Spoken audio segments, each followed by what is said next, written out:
babies.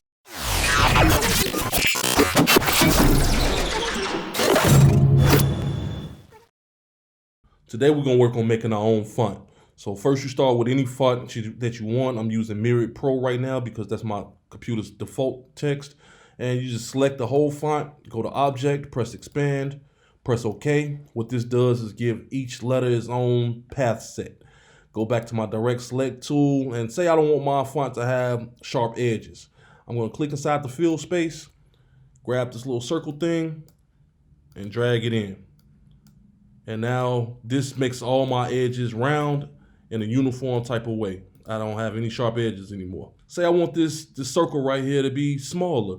I'm gonna hit Command Option Shift and drag in, and it maintains the shape of whatever shape I'm using. Click the path, Command Option Shift, Command Alt Shift on a PC, drag in, or I can drag out.